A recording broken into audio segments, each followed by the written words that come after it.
kasih dan salam juga kami ucapkan kepada yang sama-sama di narasumber dari Sinyata modul 174 untuk program pelatihan guru penggerak angkatan ke-9, yaitu Muhammad Fatih Mubarak, dan juga yang sama-sama kami hormati Bapak Ibu peserta diseminasi daripada kegiatan aksi nyata modul 174 ini.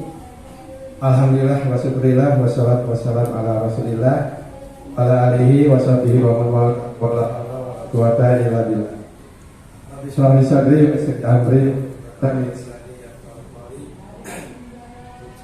Pertama-tama marilah kita panjatkan puji syukur kepada Allah Subhanahu wa taala yang Maha Esa. Alhamdulillah di pagi hari ini kita berkumpul di tempat ini guna kita sama-sama belajar untuk memahami tentang budaya positif yang nanti akan dipaparkan oleh narasumber kita, yaitu Bapak Fatih Mubarak Eskol. Bapak Ibu yang kami hormati, bahwasanya memang di dalam salah satu kegiatan daripada program pelatihan guru penggerak itu adalah melakukan diseminasi kepada rekan-rekan sejawatnya. Nah, ini dilakukan adalah guna memberikan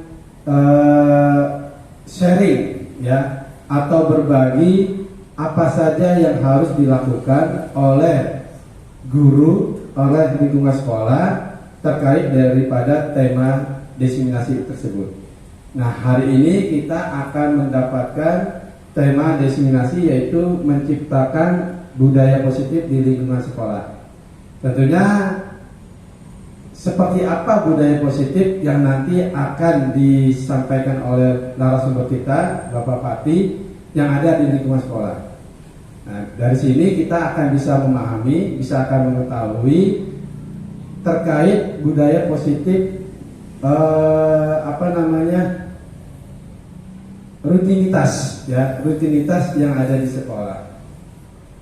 Nah, adapun kegiatan ini ya, nanti Bapak Fatih akan menyampaikan lebih rinci.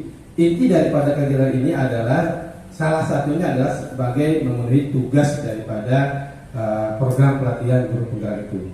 Yang kedua adalah berbagi ya, berbagi bahwasanya banyak hal yang bisa dilakukan oleh Bapak Ibu guru terkait dengan budaya positif di lingkungan sekolah. Banyak hal yang bisa kita contoh, kita berikan contoh kepada anak-anak didik kita ini. Karena apa? Karena di dalam program guru penggerak itu memang ya, kebetulan saya sendiri sudah sebagai alumni lah, katakan seperti itu ya Bapak Fatih ya, alumni guru penggerak dari angkatan ke-5. Tapi kalau di DKI berarti angkatan pertama. Itu adalah bagaimana kita bisa memberikan yang terbaik bagi peserta didik kita. Kalau di dalam filosofi pendidikannya itu adalah menghamba kepada murid. Nah, betul Pak Fatih ya, udah belajar itu dong, harus hatam ya. Iya, ya, menghamba kepada murid. Nah, artinya apa? Bukan menghamba berarti bukan sujud, tapi bagaimana kita memberikan yang terbaik bagi murid, ya, bahwasanya murid bukanlah suatu objek.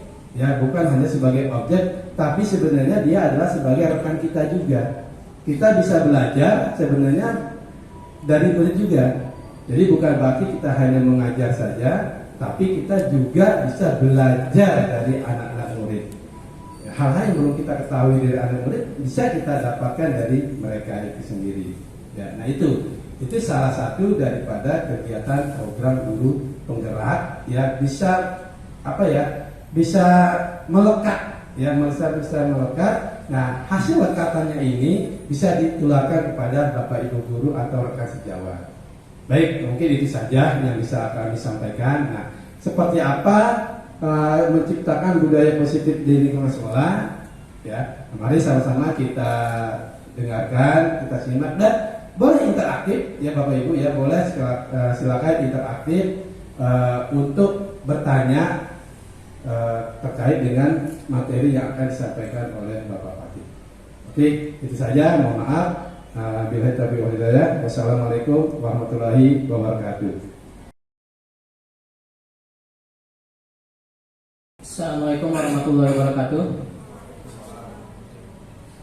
Alhamdulillah wa syukurillah wa la haula wa la quwwata illa billah. Syada la ilaha illallah wa syada Muhammad Rasulullah. Terima kasih Pak Idat untuk waktunya pemaparan di awal. Ini salah satu bentuk diseminasi saya sebagai calon guru penggerak di angkatan 9 yang insya Allah saya akan menyampaikan materi tentang menciptakan budaya positif di lingkungan sekolah.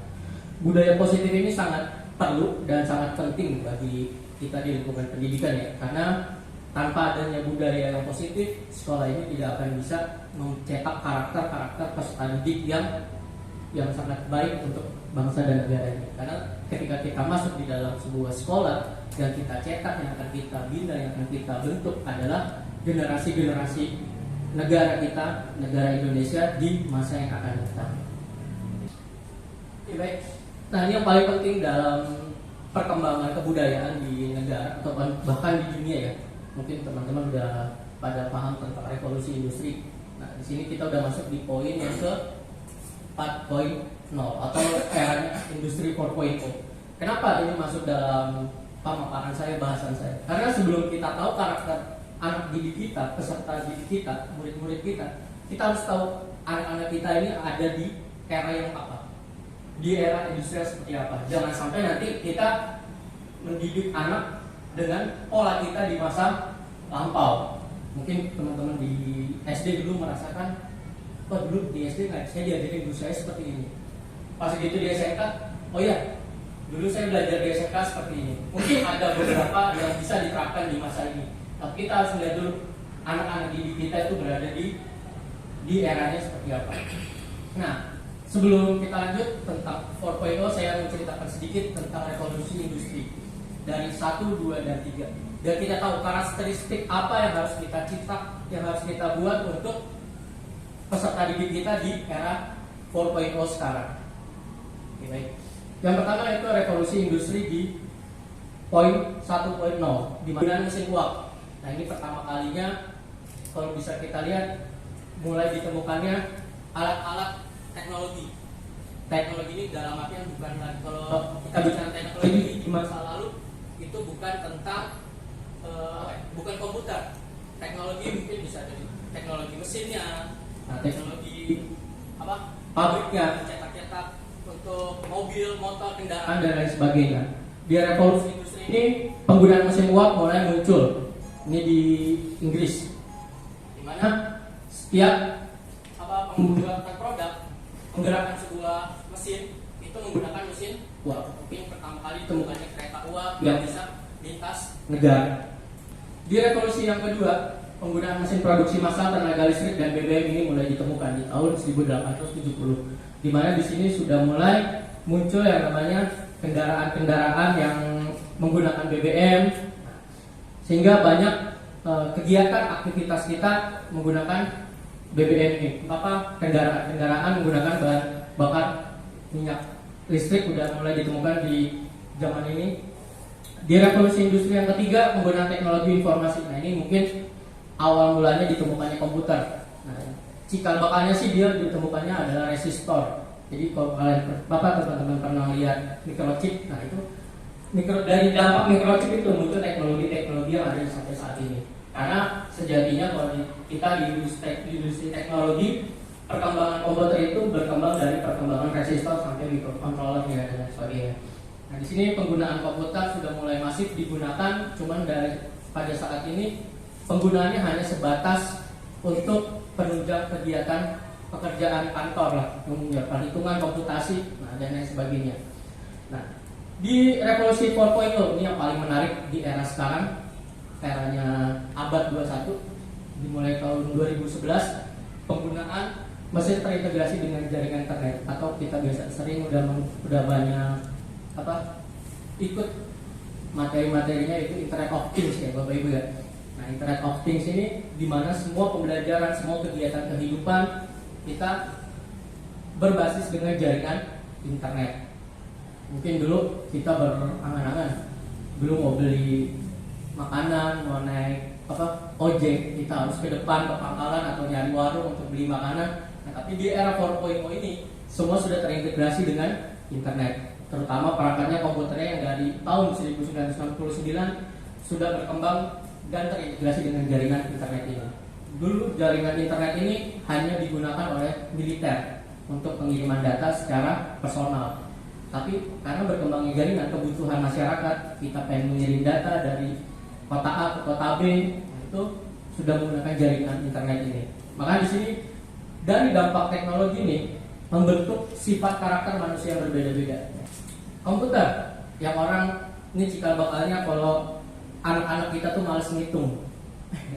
Nah, itu dampaknya banyak karena akan berpengaruh ke budaya karakteristik dari anak-anak kita nanti. Nah, di sini orang udah mulai agak udahlah ngitung ngapain sih, kita pakai komputer aja, kita pakai kalkulator aja, bikin dokumen dulu mungkin kalau teman-teman ngerasain di tahun-tahun 90-an pakai komputer aja masih yang hitam putih belum berwarna ataupun masih Microsoft-nya masih jadul ya kan.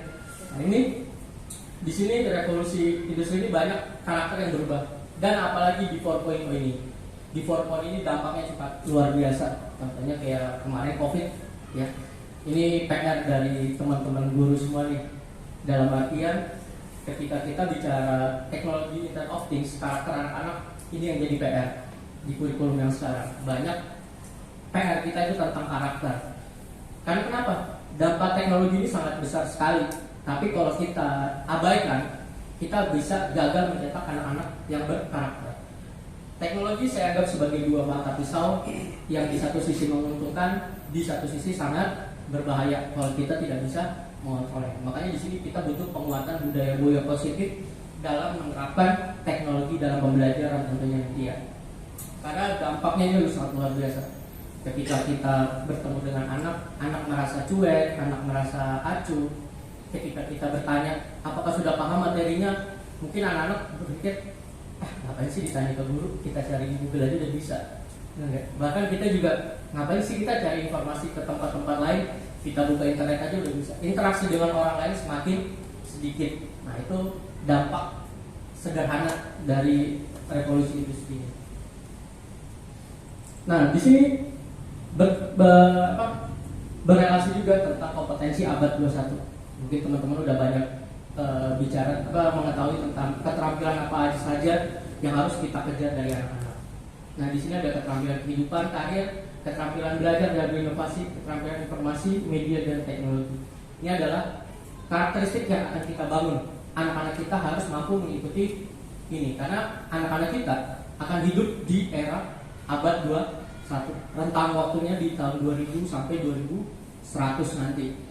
Nah, karena kita nanti mungkin kalau umuran kita sampai 2050 sampai 60, tapi anak didik kita akan hidup sampai di 2100. Karena mereka harus kita bekali dengan keterampilan-keterampilan ini. Karena keterampilan ini nanti lekat kaitannya dengan karakter seperti apa. Keterampilan kehidupan, kalau anak-anak kita tidak bisa survive, ketika kita kasih challenge, mereka nyerah, mereka tidak bisa bersaing dengan negara-negara lain, dengan temannya sendiri. Nah, ini banyak banget nih karakter-karakter yang muncul dari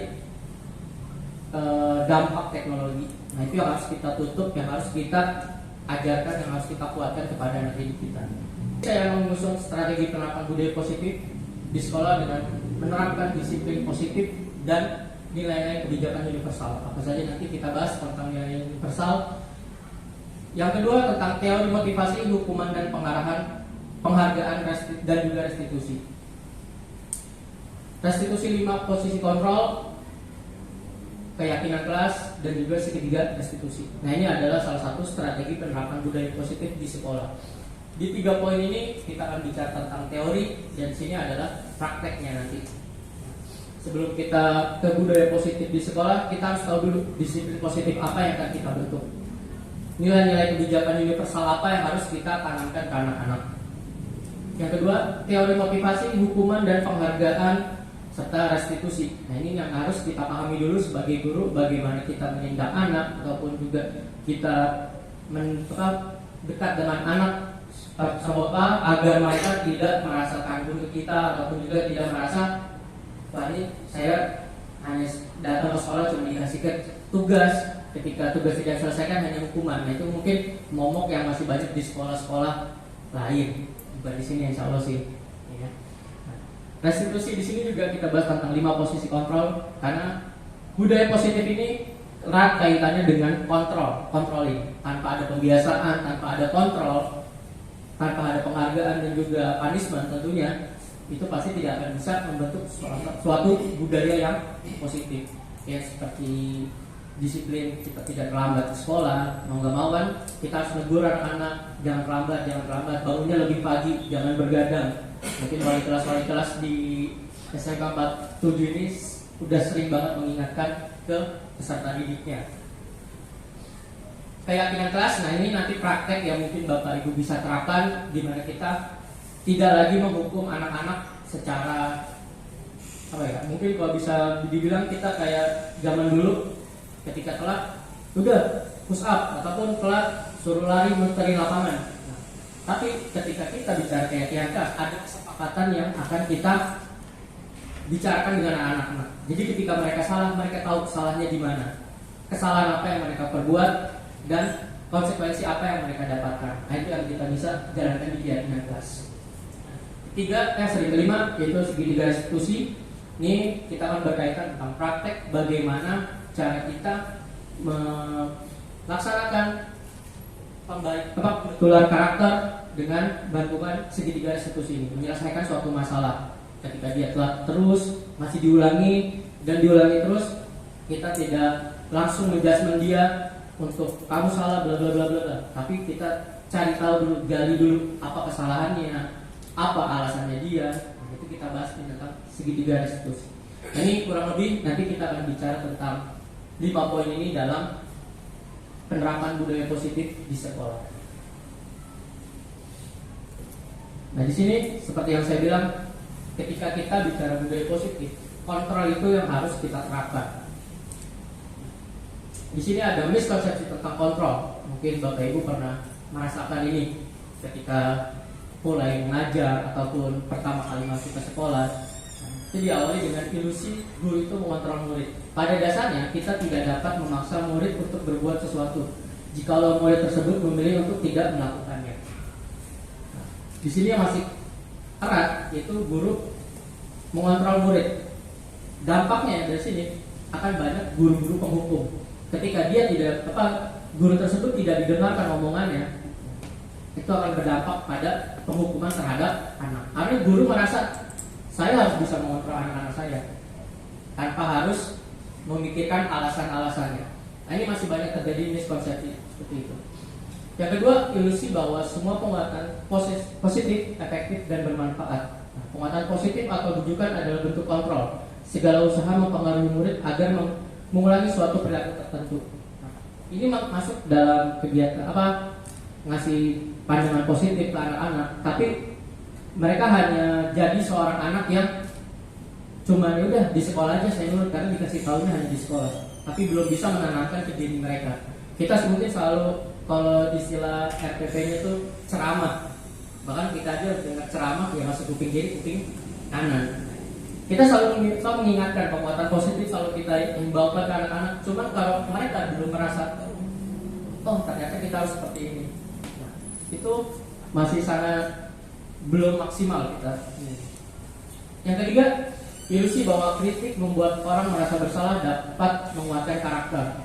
Pada dasarnya kita tidak dapat memaksa murid untuk berbuat sesuatu jika murid tersebut memilih untuk tidak melakukannya. Ini juga masih banyak kita temukan juga, merasa ketika dia tidak mengerjakan PR ataupun dia melakukan kesalahan, kita masih bisa dibilang seperti kayak mereka dipaksa untuk udah kamu harus salah.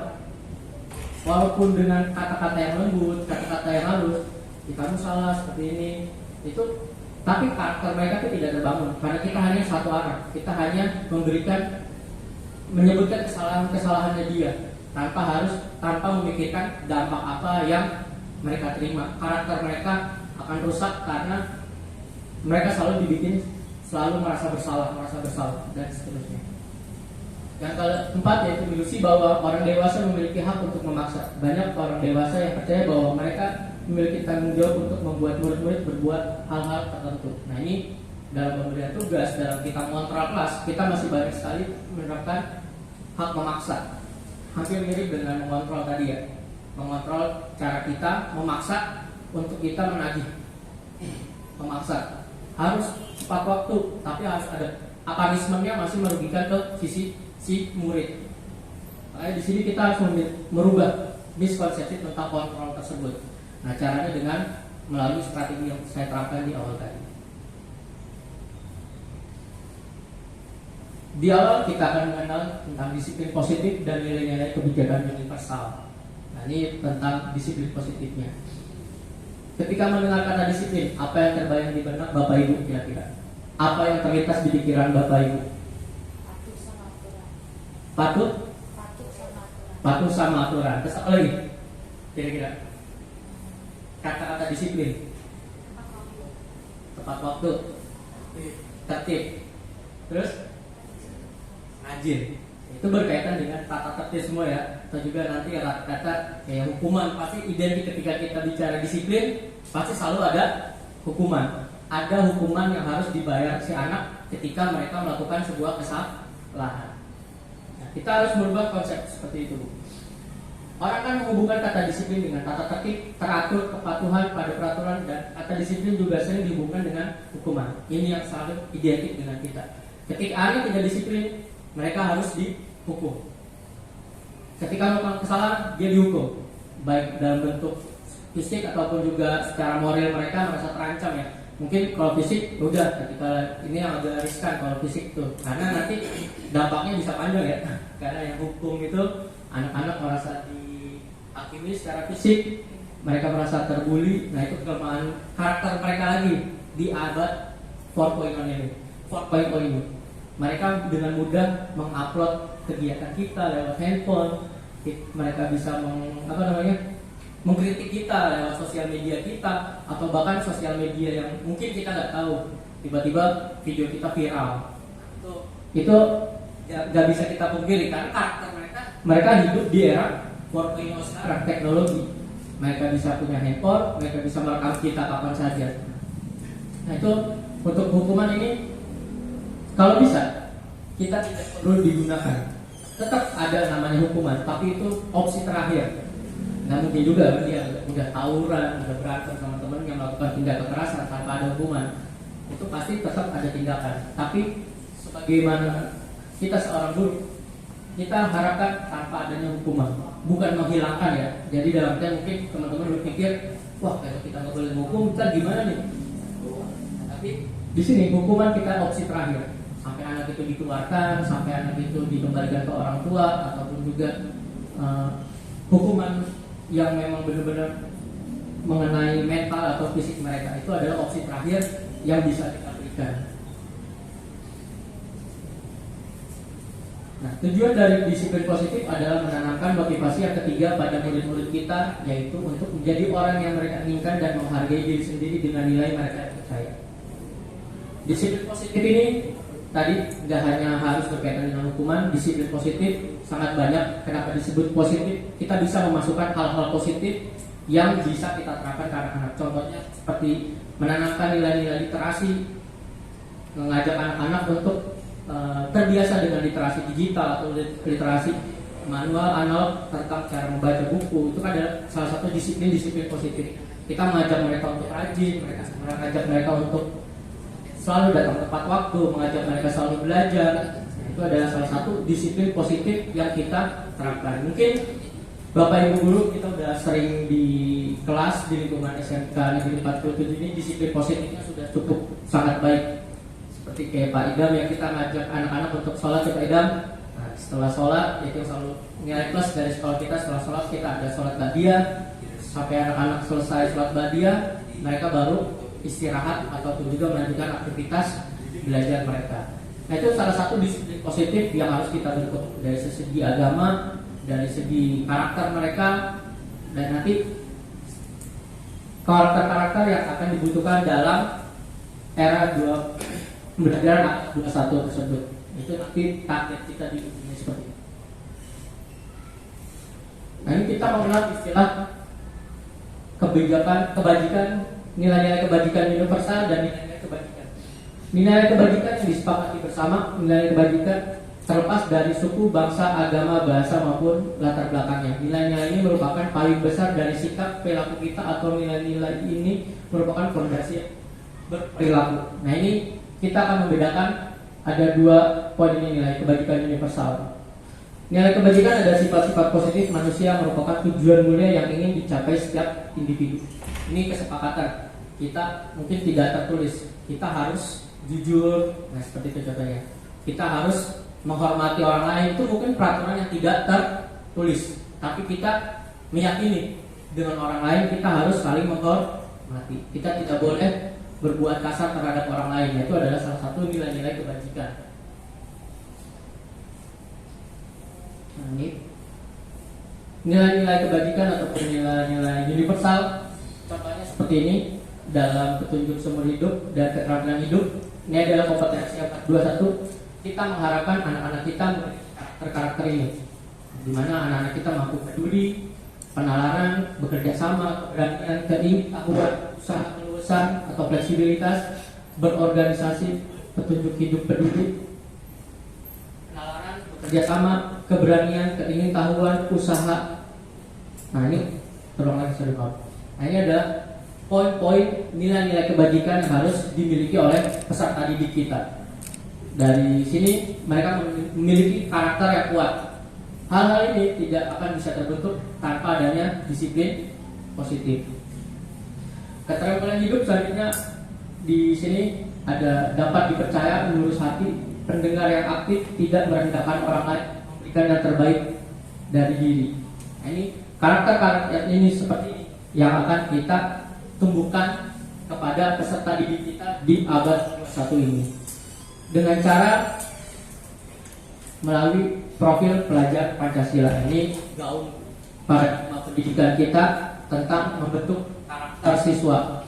Nah, yang tadi merupakan kompetensi abad 21 yang telah disepakati oleh dunia. Mereka bersepakat di tahun 2045 ke atas atau di abad 21 ini mereka harus memiliki kompetensi tersebut. Di Indonesia melalui Kementerian Pendidikan, Pak Nadiem Makarim, mereka mengambil sikap positif tentang pembentukan karakter peserta didik kita untuk di abad 21 ini melalui pengembangan paradigma pendidikan di program profil pelajar Pancasila, di mana kita mengharapkan ada murid yang beriman dan bertakwa terhadap Tuhan Yang Maha Esa, berakhlak mulia, keberingatan global, bergotong royong, kreatif, bernalar kritis, dan juga mandiri. Nah, ini adalah upaya negara kita dalam menciptakan peserta didik atau pelajar yang berkarakter. Profil pelajar Pancasila ini berpedoman pada pendidikan untuk pendidikan Indonesia, seperti yang tadi dibahas, tidak hanya untuk kebijakan pendidikan di tingkat nasional saja, akan tetapi diharapkan juga menjadi pegangan untuk para pendidik dalam membangun karakter di ruang belajar kecil. Ini tidak hanya diterapkan di negara, kita harus juga menerapkan profil pelajar Pancasila ini ke dalam lingkungan kelas kita. Karena lingkungan yang paling kecil mereka rasakan tentang sistem pembelajaran ini adalah di kelas. Setelah mereka sudah terbiasa di kelas, mereka bisa mempraktekannya di lingkungan sekolah dan bahkan nanti terjun ke masyarakat. Diharapkan karakter-karakter ini yang akan muncul dari peserta didik dari SMK Negeri 47 Jakarta.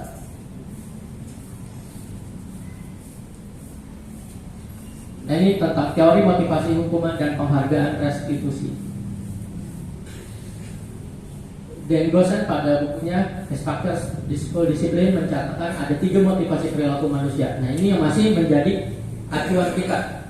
Kita melakukan suatu hal itu karena apa? Berlandaskan apa? Di sini motivasi orang untuk bekerja, untuk hidup, untuk mereka berinteraksi dengan masyarakat itu selalu didasari dengan 3 hal ini. Yang paling pertama adalah untuk menghindari ketidaknyamanan dan hukuman. Ini merupakan motivasi yang masih banyak kita temukan. Anak-anak kita disiplin, anak-anak kita rapi hanya untuk menghindari ketidaknyamanan. Ketidaknyamanan apa? Dimarahin, disetrap, dihukum. Nah, ini ketika peserta didik kita masih melakukan kegiatan motivasinya hanya untuk menghindari ketidaknyamanan atau hukuman, berarti ini masih ada PR untuk budaya positif di sekolah kita. Diharapkan nanti di tahap yang kedua untuk mendapatkan imbalan atau penghargaan dari orang lain. Nah, ini masih sering juga kita temui anak-anak kita disiplin ataupun juga anak-anak kita melakukan kegiatan masih hanya mengharapkan imbalan. Nah, ini mungkin kalau di sini banyak kita temukan di kalangan pekerja ya. Nah, banyak dari kita mungkin masih banyak merasa kita bekerja itu hanya untuk mencari uang. Apalagi guru, banyak motivasi mereka pengen jadi guru simple pak, cuma ngajar-ngajar aja ya. Nah, padahal PR kita tuh banyak. Setelah jujur, ketika ini sedikit intermezzo juga, saya dari bukan kalangan pendidikan, dari komputer. Ketika saya masuk ke dunia pendidikan, oh ternyata PR kita sebagai pendidik itu banyak gitu. Mungkin saya jago IT, bisa komputer, bisa desain, bisa ini, tapi cara kerja saya untuk mendidik anak-anak, oh ternyata mendidik itu nggak cuma ngajarin gitu. Mungkin kalau di saya kan mungkin pernahnya dulu kayak kursus gitu, ngajarin orang selesai, udah mereka bisa nggak bisa, ya udah bukan tanggung jawab saya gitu. Saya ketika saya udah ngasih materi selesai, udah saya digaji, ya itu pekerjaan saya selesai. Dulu mungkin asumsi saya sebagai seorang guru seperti itu. Tapi setelah saya masuk ke dunia pendidikan, oh ternyata dampak kita nggak akan kita rasakan sekarang. Mungkin kalau Bapak Ibu nanti alumni, teman-teman murid kita yang udah jadi alumni, kita ketemu mungkin 10 tahun ke depan, 5 tahun ke depan, itu rasa bangga yang kita temukan. Oh ternyata dulu yang saya ajarin begini-begini nih di kelas bikin ulang, ternyata dia lulus udah bisa sukses masuk ke kantor-kantor pemerintahan yang kita lihat notabene mereka lebih stabil secara ekonomi ya. Itu kan harapan kita, anak-anak kita bisa mandiri. Nah, ini harus kita rubah. Kita arahkan motivasi-motivasi ini sampai ke akhir untuk menjadi orang yang mereka inginkan dan menghargai diri sendiri dengan nilai yang mereka percaya. Nah, ini target kita, merubah motivasi anak dari posisi 1 ke 2 sampai yang di posisi ketiga. Mereka sampai di posisi, oh iya, kita tidak boleh berbuat kasar kepada orang lain. Oh iya, kita tidak boleh korupsi. Nah, ini paling penting ya. Kita bicara korupsi, di sini mereka menginginkan dan menghargai diri sendiri dengan nilai-nilai yang mereka percaya. Seperti menggunakan komputer tadi, banyak kasus juga case-case karakter positif dan negatif dari teknologi komputer terutama ya. Mungkin Bapak Ibu udah sering banyak tentang dampak teknologi. Anak-anak kita terdampak negatif dengan teknologi, handphone, komputer, karena mereka tidak tahu seyogyanya mereka menggunakan komputer ataupun handphone itu untuk apa. Kalau mereka udah memiliki motivasi yang mereka inginkan, menghargai diri sendiri dan nilai-nilai yang mereka percayai, dia pasti mengambil sisi positif dari teknologi komputer dan juga teknologi handphone. Contohnya, kayak kita mungkin kalau kita bicara komputer, pasti kita buka laptop pengennya ngapain dulu? Ngerjain tugas kerja ya kan, yang lagi kuliah PPG, wah tugasnya banyak yang numpuk nih ya kan, kerjain lagi, mau bikin, mau buka, ya mohon maaf gitu, ada video porno, ada ini apaan sih malah ngeganggu gitu. Nah, karena kita berpikir positif, kita berasumsi nonton video seperti itu tuh nggak ada dampaknya gitu. Bahkan main game, mungkin anak kita ada yang kecanduan game, sampai masuk, ada beritanya sampai masuk ke rumah sakit jiwa karena mereka bermain game. Tapi di sini karena mereka belum menyadari nilai-nilai apa mereka yang percaya. Yang dia percaya adalah main game itu asik seru, main game itu asik seru, bahkan karakter mereka bisa terusak oleh game tersebut. Itu motivasi 3. Ketika menurut Anda melakukan kesalahan, tindakan mana yang akan lakukan? Yang akan Bapak Ibu lakukan? Menuju kesalahannya, meminta melihat kesalahannya baik-baik, mengatakan kamu seharusnya tahu bagaimana kamu seharusnya bertindak. Mengingatkan murid Anda akan kesalahan yang sama di waktu sebelumnya, bertanya padanya, kenapa kamu melakukan sesuatu yang seharusnya tidak mau kamu lakukan? Mengkritik dan mendiamkan. Bapak Ibu, ketika anak kita melakukan kesalahan, kira-kira apa yang Bapak Ibu lakukan? Poin pertama. Yang lain? Pertama. Bapak? Pertama ya. Nah, alhamdulillah. Kalau di poin pertama, nah ini salah satu bentuk budaya positif yang kita laksanakan, kita sepemahaman. Ketika anak kita melakukan kesalahan, ini bagian yang 2, 3, dan 4 sampai 5 ini adalah bagian judgment. Kita hanya mengambil dari sisi seorang pendidik. Seharusnya kita harus tahu kesalahannya di mana. Kita harus refleksi dulu anak-anak tersebut, kenapa dia melakukan hal tersebut. Nah, cara refleksinya nanti kita bahas di bagian praktek terakhir.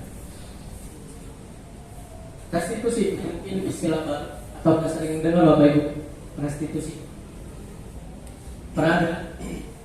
Belum. Nah, restitusi itu merupakan proses menciptakan kondisi bagi murid untuk memperbaiki kesalahan mereka, sehingga mereka bisa kembali pada kelompok mereka dengan karakter yang lebih kuat. Nah, ini salah satu penerapan bagaimana kita menyikapi siswa ataupun peserta didik kita yang melakukan kesalahan. Restitusi juga merupakan proses kolaboratif yang mengajarkan murid untuk mencari solusi untuk masalah-masalah mereka dan membantu murid berpikir tentang orang seperti apa yang mereka inginkan dan bagaimana mereka harus memperlakukan orang lain.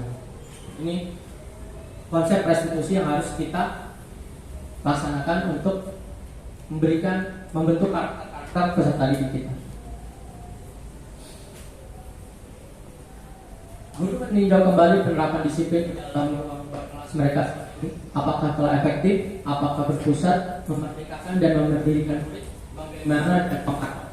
Ini menjadi pertanyaan kita ketika kita ingin membentuk karakter peserta didik kita. Di posisi mana kita pada saat ini? Apakah kita sebagai sudah efektif dan berpusat pada murid, memerdekakan murid, memandirikan murid kita, bagaimana dan mengapa? Itu cara kita untuk membentuk. Nah, di sini dosen berkesimpulan ada 5 posisi kontrol yang telah seorang guru, orang tua maupun atasan dalam melakukan kontrol. Kelima posisi kontrol tersebut adalah penghukum, pembuat rasa bersalah, menjadi seorang teman, menjadi pemantau, dan juga menjadi seorang manajer. Ini posisi kontrol ini yang akan kita terapkan sebagai tenaga pendidik, dan mungkin 5 posisi kontrol ini tidak hanya kita sebagai guru, tapi kita sebagai orang tua juga bisa menerapkannya kepada anak-anak kita.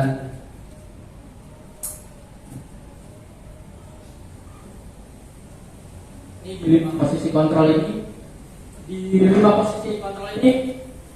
saya membaginya dalam 3 tingkatan. Untuk yang merah ini ada penghukum, di sini ada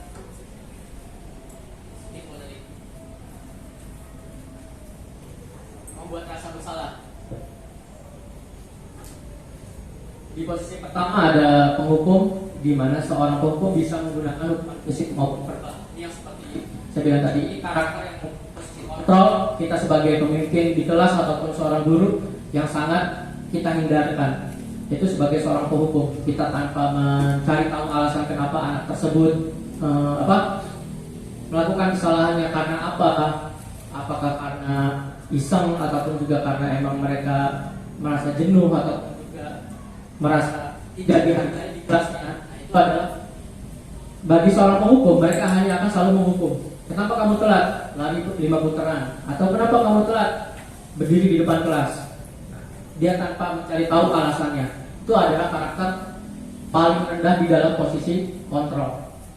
Yang kedua ada pembuat rasa bersalah di sini, di mana posisi ini biasanya guru akan bersuara lembut, membuat rasa bersalah, akan menggunakan keheningan yang membuat orang merasa tidak nyaman, merasa bersalah ataupun merasa rendah diri.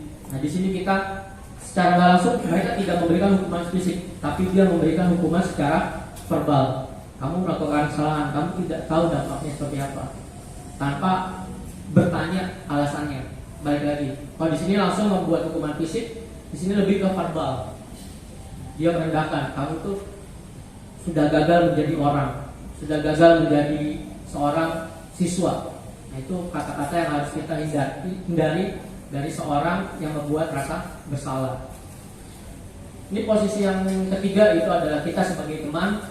Guru posisi ini tidak akan menyakiti murid, namun akan tetap berupaya mengontrol murid sesuai melalui persuasi. Posisi teman pada guru bisa negatif maupun positif. Nah, ini di posisi yang kedua ini, teman dan pemantau, kita diharapkan berada di posisi minimal, ya, dimana yang sebagai teman kita merangkul anak-anak, kenapa kamu melakukan kesalahan, kita ajak ngomong. Nah, bahkan saya sendiri jujur ada beberapa poin kayak anak-anak seneng masuk dia lebih seneng game ya, mungkin bapak ibu juga ada yang suka main game juga ya. Itu salah satu pendekatan kita kepada anak-anak untuk bisa juga masuk ke dalam dunia mereka, karena mereka merasa oh ternyata guru saya tahu juga tentang game. Nah, itu yang saya rasakan. Mungkin banyak beberapa teman-teman guru agak kesulitan masuk ke dunia anak milenial karena kita tidak pernah tahu dunia anak milenial itu seperti apa.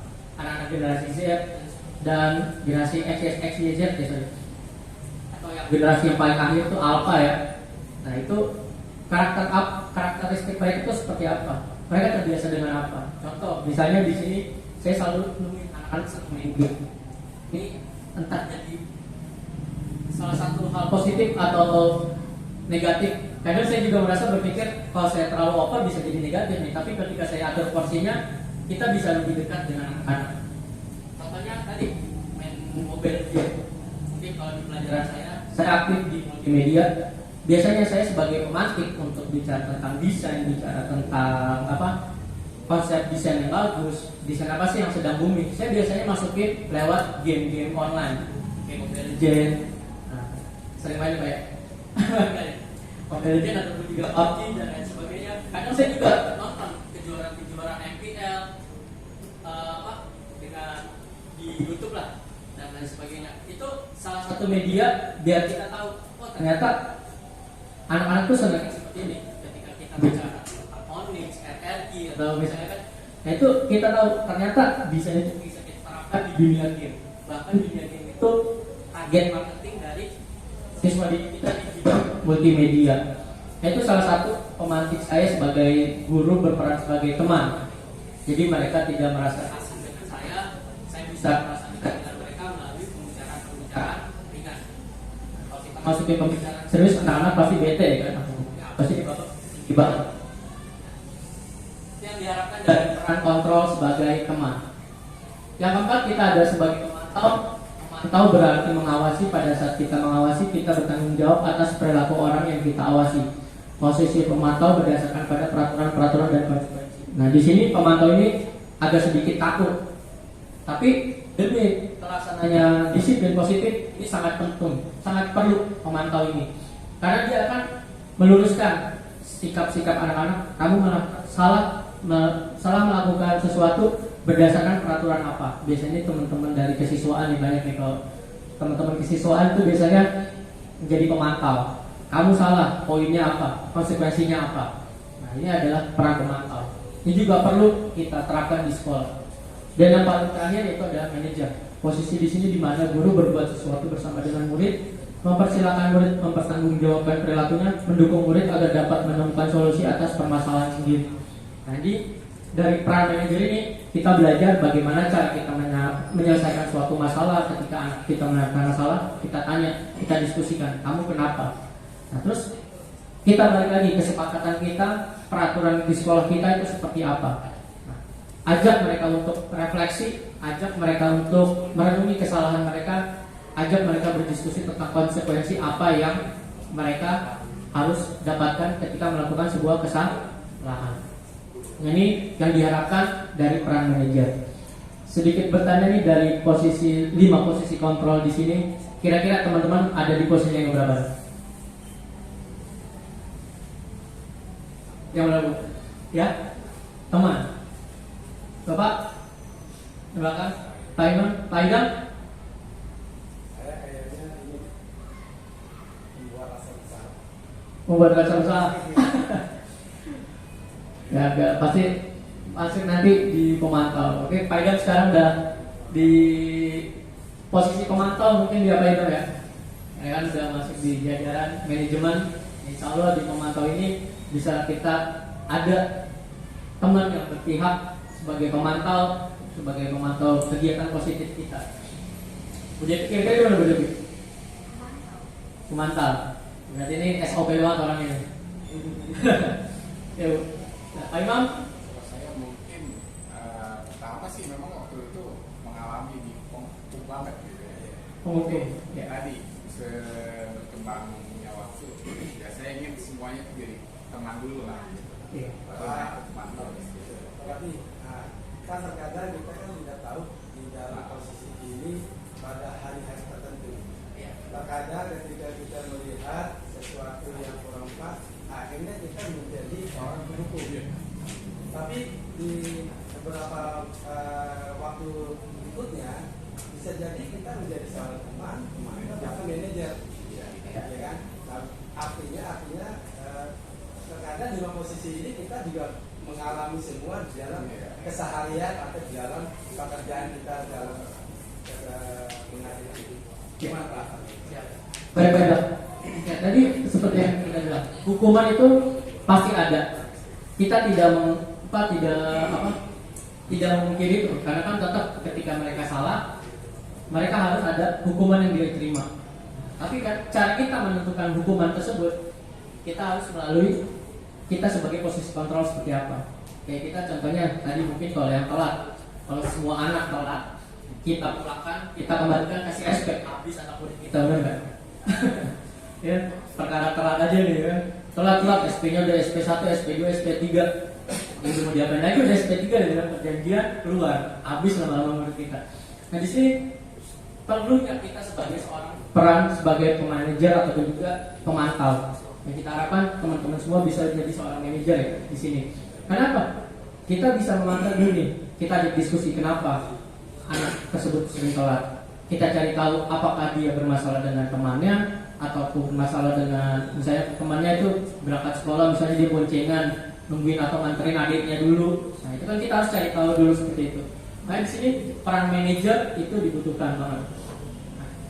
Setelah kita tahu, oh ternyata sini kita yang itu dari informasi pertama. Oke, baru kita kasih sebagai manajer kita kasih tahu dulu.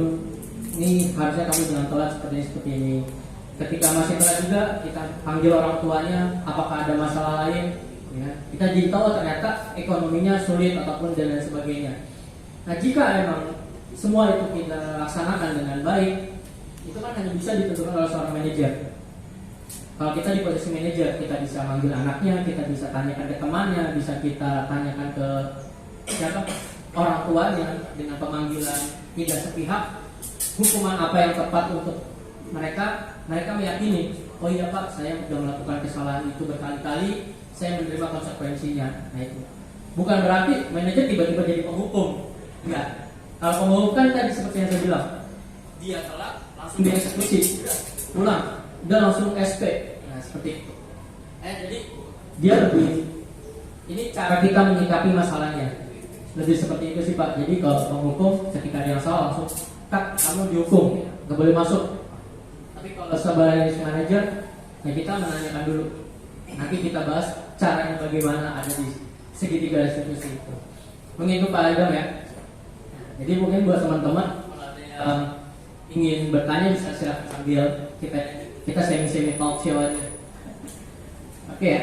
Jadi saya harap mungkin tadi seperti Pak Imam merasa masih di awal sebagai seorang penghukum. Nah itu kan bagian dari perjalanan kita lah.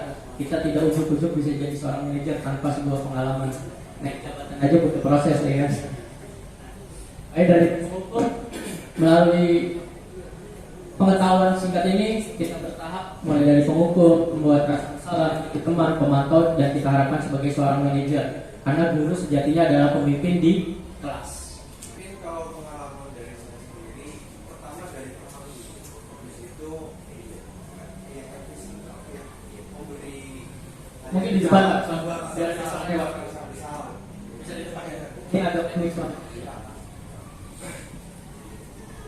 Sharing aja ya Pak. Kita sharing aja. Gak sampai kenal lagi ya.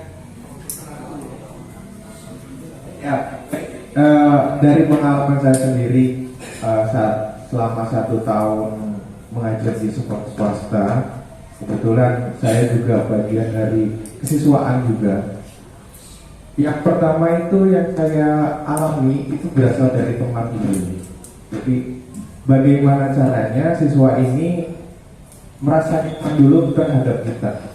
Nah, di situ kan kita ada bonding sama siswa. Ketika siswa ini melakukan bersalah, hal yang pertama saya lakukan membuat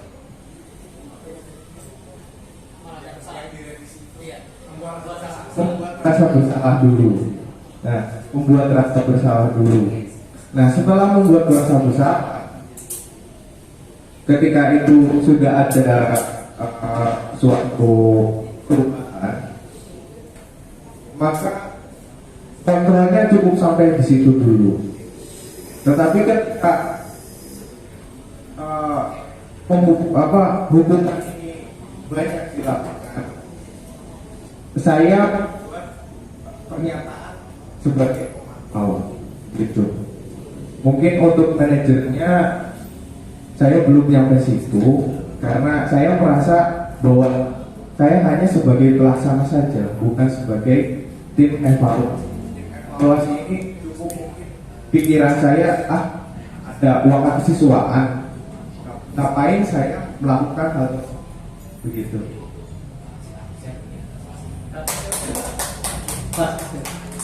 Oke, baik. Bisa dibilang tadi sebenarnya pendekatan yang Bapak lakukan itu sebenarnya udah masuk seperti ke manajer ya, karena Bapak itu mempertimbangkan banyak aspek. Ya, ketika ada kita menemukan suatu kesalahan pada siswa, kita nggak langsung menjudgment, tapi kita tanya dulu sebagai teman. Ya. Itu salah satu bentuk restitusi nanti tentang cara kita menyelesaikan suatu masalah. Ya, saya harap tadi masih di area hijau ya Pak ya, merasa masih di area hijau. Mungkin secara berkembang nanti kita banyak sharing, banyak menemukan masalah-masalah di sekolah, kita bisa berkembang menjadi seorang manajer sebagai guru yang memiliki posisi kontrol sebagai manajer. Dan teman-teman PPL yang sering masuk ke kelas, silakan Bu, ke depan. Ikas ya.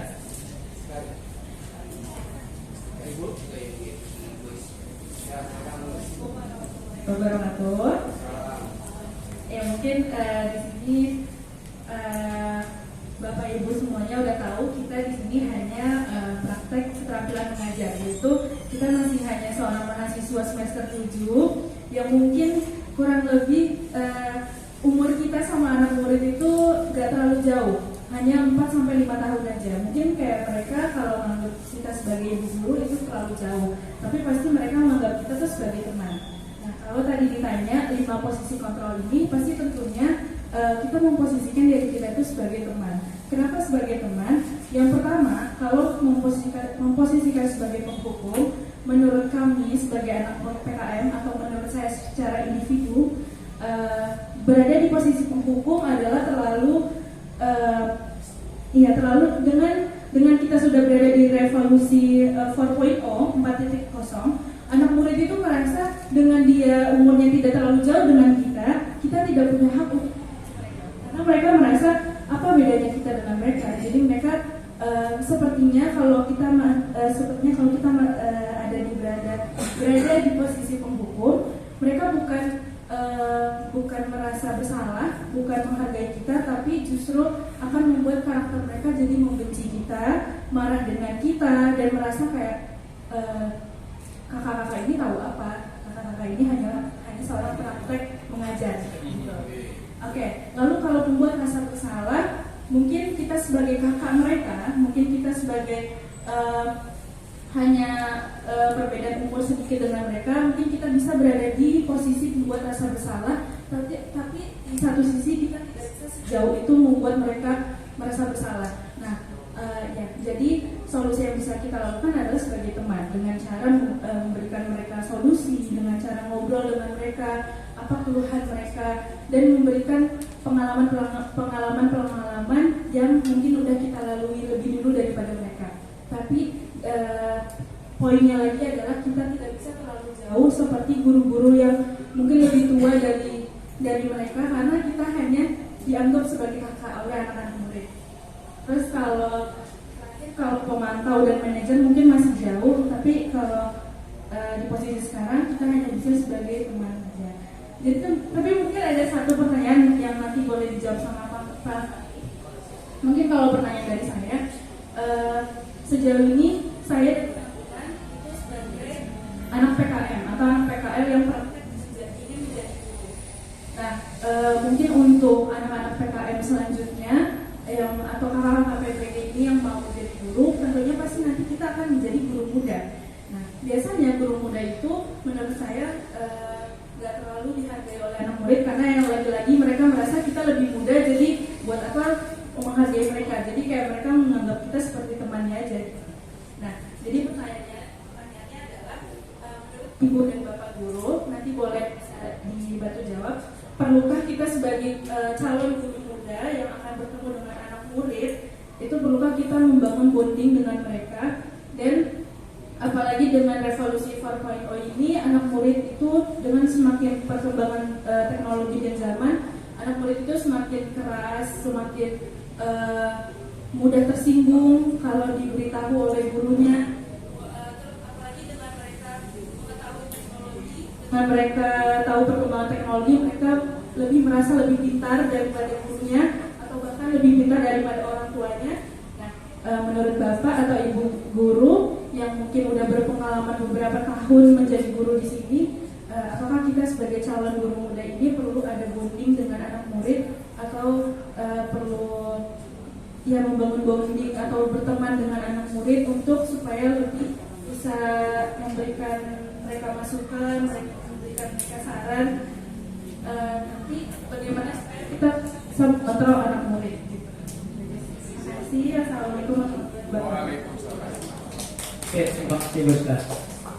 Oke, jadi bagaimana caranya? Nanti kita bahas mungkin di setelah slide berikut ya. Jadi sedikit saya tambahkan juga. Tadi pendekatan kita terhadap murid bisa dari mana saja. Tadi seperti Pak Idam lebih memiliki keayahan karena Pak Idam itu lebih senior dibanding kita, dan banyak yang bisa diterapkan sebagai manajer karena Pak Idam sudah banyak pengalamannya di dunia pendidikan. Bagi saya sendiri jujur, saya juga termasuk bukan guru yang dari, mungkin kalau sama teman-teman PPL nggak beda jauh lah sama teman-teman yang PPG juga. Saya juga masih masuk generasi milenial lah, era 90. Memang saya juga kadang merasa wah ini kayaknya anak ada gimana gitu pendidikan. Tapi saya berusaha membuat gap-gapnya itu dengan membuat kesepakatan. Nanti kita bahas tentang kesepakatan itu. Jadi ada beberapa role yang harus kita jaga. Ada saatnya kita marah, ada saatnya kita harus menghukum, ada saatnya ini. Tapi kita coba meminimalisir itu. Kalau emang udah benar-benar nggak, kalau misalnya nggak bisa, nggak perlu bisa dimarahin. Jadi karena generasi teman-teman di mungkin yang sekarang lebih banyak di milenial ya. Nah, yang 90-an ya, Bu ya. 2000 banyak ya. Nah itu karena anak murid saya juga ada yang di 2000.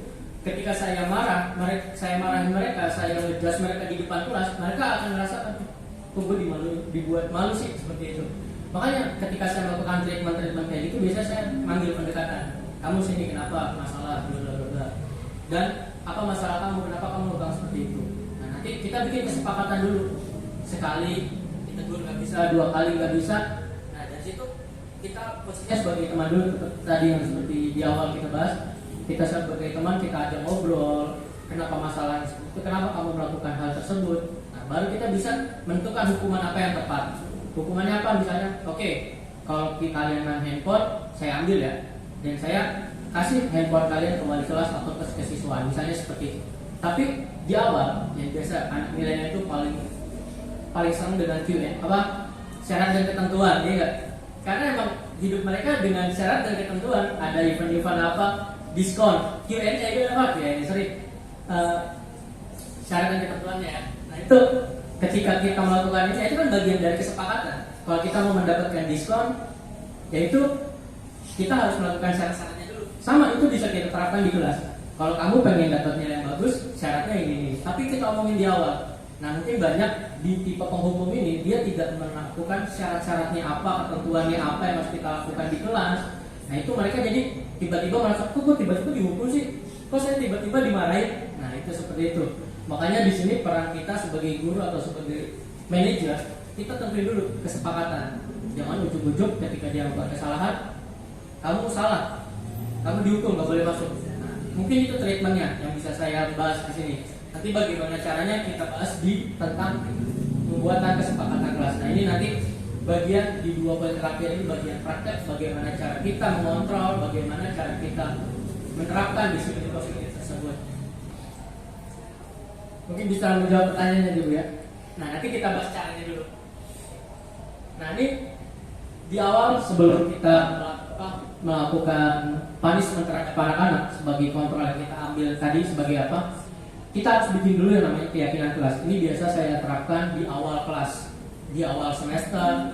Kita harus seperti apa? Misalnya kalau kalian di kelas saya minta kalian boleh main handphone, tapi di saat saya menjelaskan, saya minta handphone semuanya disimpan. Enggak, saya di kelas jujur saya bukan tipikal guru yang selalu mengumpulkan di depan, karena saya kadang ketika saya menyampaikan informasi materi, saya men-challenge mereka, karena saya sebagai seorang paham komputer, saya selalu menerapkan literasi digital. Ketika saya menjelaskan tentang misalnya disiplin positif, saya menyebarkan, silakan kalian cari tentang disiplin positif. Mereka searching dulu, mereka cari dulu. Nah itu bisa kita terapkan tanpa harus mengumpulkan handphone misalnya, karena kan banyak informasi sebenarnya bisa kita terapkan di handphone. Itu contohnya ya.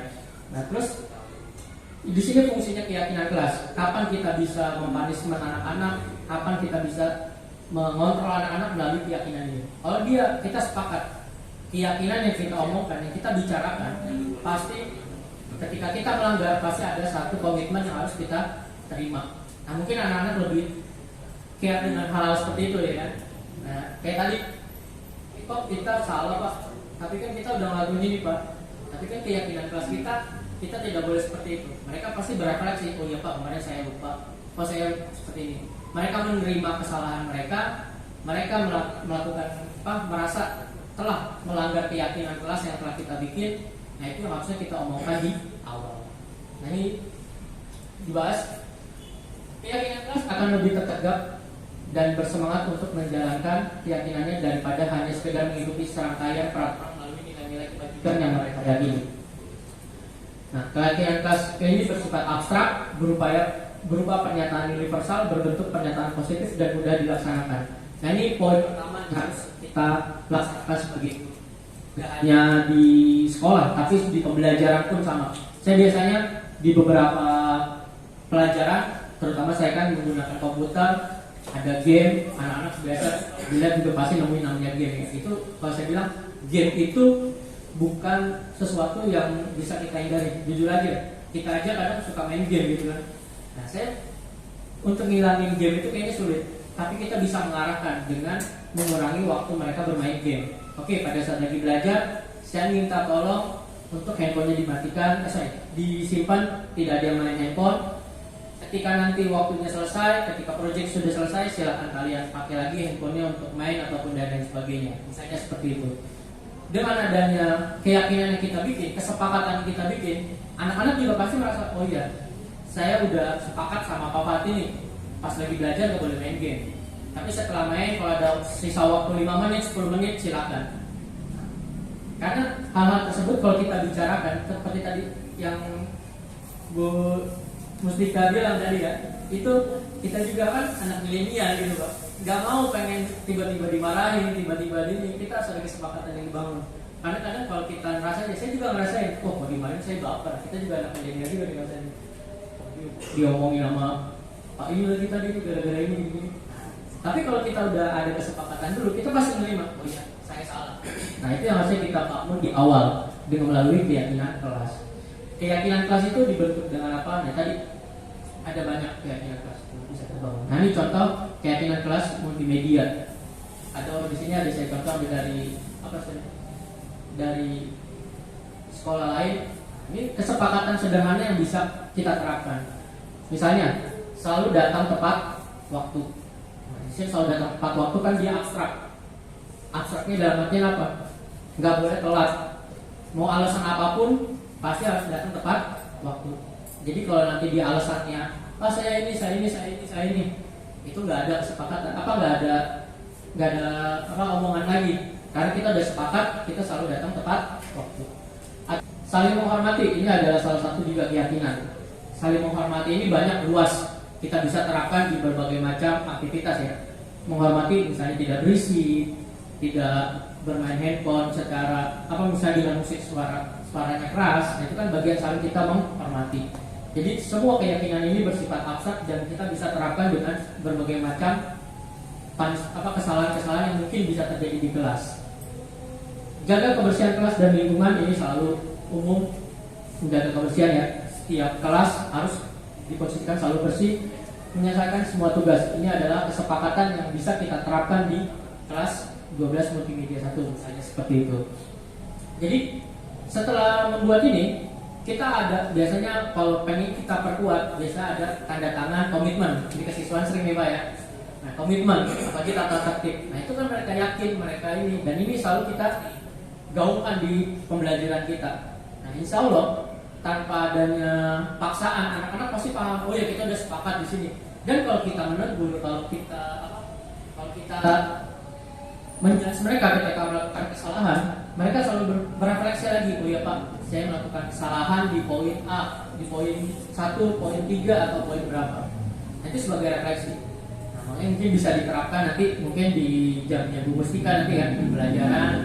Ya nggak apa-apa, dalam artian dalam sekarang mungkin intensitas ketemu murid sedikit, tapi ibu selalu asumsikan mereka. Ketika saya masuk kelas ini, saya memiliki keyakinan kelas, dan kita harus sepakat dengan keyakinan yang kita sama-sama kita yakini. Kalian asik, saya asik. Ya, saya biasa gitu. Tapi kalau kalian berulah, saya bisa lebih berulah dari kalian. Nah, itu bagian dari poin kita membangun keyakinan ini. Keyakinan ini contoh yang di SD ada tepat waktu berdoa sebelum belajar. Nah, ini hampir sama, karena ini bagian dari menertibkan kedisiplinan di kelas agar kelas kita tidak crowded atau bisa lebih kondusif dalam melakukan pembelajaran. Nah, ini yang sederhana dari lingkungan paling kecil melalui di lingkungan kelas. Nanti bisa kita terapkan di sekolah sampai taraf kantor ataupun mungkin di manajemen. Nah, jadi hal ini tidak hanya berlaku buat siswa. Posisi kontrol ini, keyakinan ini bisa kita sepakati antar teman, sesama pendidik, antara kepala sekolah dengan wakil, antara wakil dengan guru-guru yang lain. Nah, itu semua bisa kita terapkan. Jadi sifat refleksi dari keyakinan ini, tujuan dari keyakinan ini kita bisa sebagai bahan refleksi ketika teman-teman ataupun juga anak murid kita melakukan sebuah kesalahan. Itu. Nah, bagaimana cara kita menyikapi permasalahan yang tadi muncul karena kesepakatan kelas atau keyakinan kelas yang dilanggar? Nah, ini kita bahas melalui segitiga restitusi ini. Restitusi ini ada proses menciptakan kondisi bagi murid untuk memperbaiki kesalahan mereka sehingga mereka bisa kembali pada kelompok dengan karakter yang lebih kuat. Nah, ini poin restitusi itu.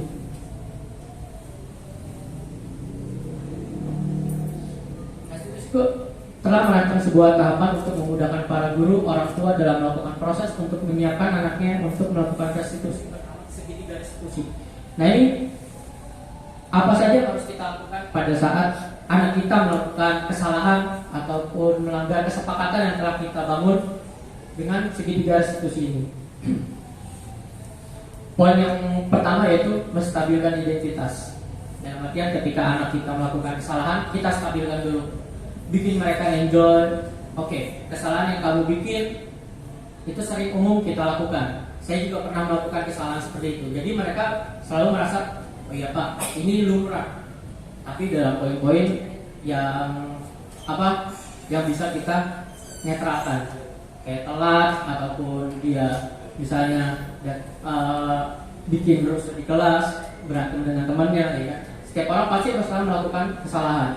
Kamu bukan satu-satunya yang pernah melakukan ini. Nah, ini tindakan pertama kita yang harus kita lakukan adalah menstabilkan identitas. Jangan buat mereka bersalah terlebih dahulu. Nah, jadi setiap orang yang melakukan kesalahan kita harus stabilkan dulu. Nah, setelah itu kita validasi tindakan yang salah itu ada di mana. Kamu salahnya misalnya tadi datang terlambat misalnya. Ketika datang terlambat, oke, kita udah kamu udah melanggar keyakinan kelas kita untuk datang tepat waktu. Nah, untuk itu kamu tentu punya alasan kenapa kamu melakukan itu. Iya Bu, tadi saya misalnya telat karena antar adik saya dulu atau lain sebagainya. Adakah cara yang lebih efektif untuk mendapatkan apa yang kamu butuhkan? Kita tanya lagi. Misalnya tadi biar alasan antar adiknya dulu, mungkin bisa kamu dan bangunnya lebih awal. Jadi kita banyak melakukan validasi tindakan yang salah tersebut. Nah, itu harus kita bangun dulu. Ketika ketika mereka udah nyaman melakukan menstabilkan identitas, kita validasi kesalahan dia kenapa. Dan tadi menanyakan keyakinan. Nah, keyakinan kelas ini tanya apa keyakinan yang telah kalian langgar yang kita sepakati. Kamu ingin menjadi orang yang seperti apa? Kembalikan mereka, refleksikan lagi ke mereka. Oh ya Pak, saya seperti ini. Kalaupun bisa di keyakinan, nanti biasanya keyakinan ada konsekuensi. Misalnya kita udah bikin kesepakatan, kita masuk tepat waktu. Kalau misalnya tidak tepat waktu, ya udah berarti kalian belajar di luar atau tidak boleh masuk kelas. Kalian dihukum untuk misalnya membuat rangkuman ataupun juga menghafal surat. Itu kan bagian dari konsekuensi yang harus mereka terima ketika melakukan kesalahan. Oke, nah ini mungkin solusi seperti tadi yang Bu Mustika alami, gimana sih cara kita mengontrol anak-anak kita. Nah, melalui kesepakatan dan juga penyelesaian dengan segitiga restitusi. Nah, ini juga yang Pak Samsul alami di kesiswaan ya, gimana caranya biar kita tidak langsung menghukum melalui segitiga restitusi ini. Jadi melalui 3 pendekatan ini kita bisa mencari tahu kenapa alasan mereka salah, kenapa mereka melakukan hal tersebut, kita stabilkan lagi, dan juga keyakinan apa yang harus yang kamu langgar setelah kita sepakati, dan konsekuensi apa yang bisa kalian dapatkan. Itu sebagai bahan refleksi, bukan sebagai bentuk hukuman, ya kan?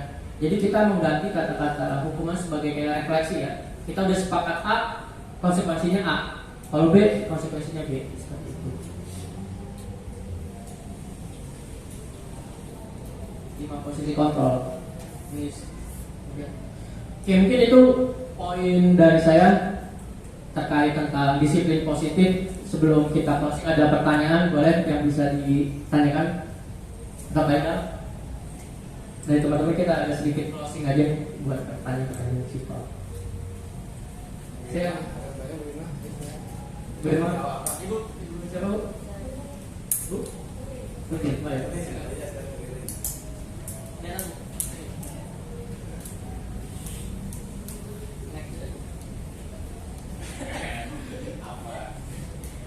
Baik.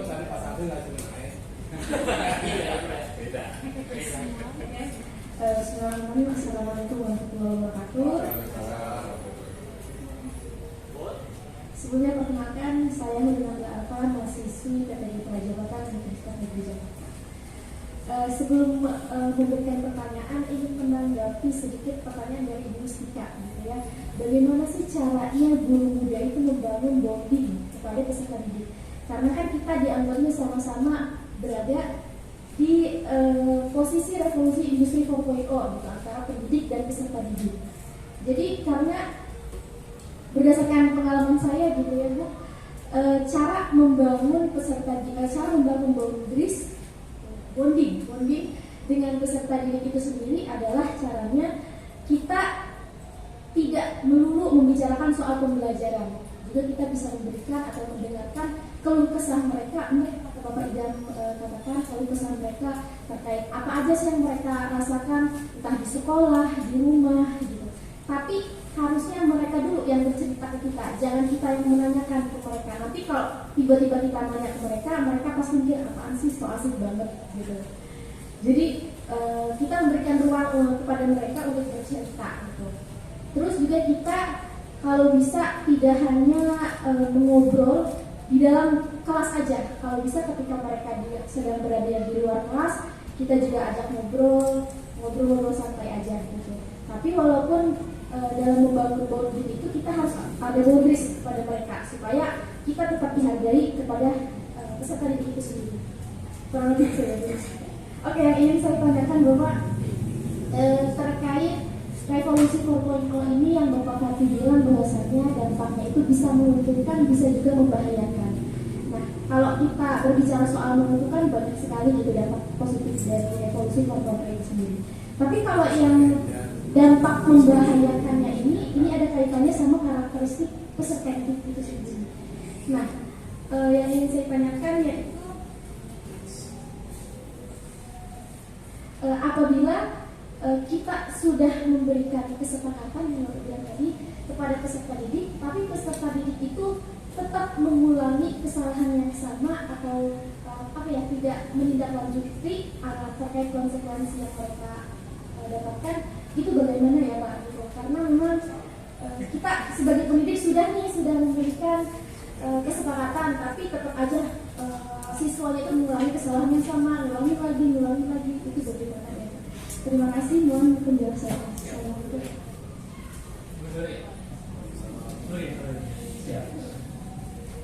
Saya jawab satu-satu dulu ya. Jadi tadi terima kasih juga Bu Murid buat masukannya untuk jawaban sebelumnya ya. Tetap kita harus menerapkan batasan-batasan dan juga kita harus melakukan pendekatan.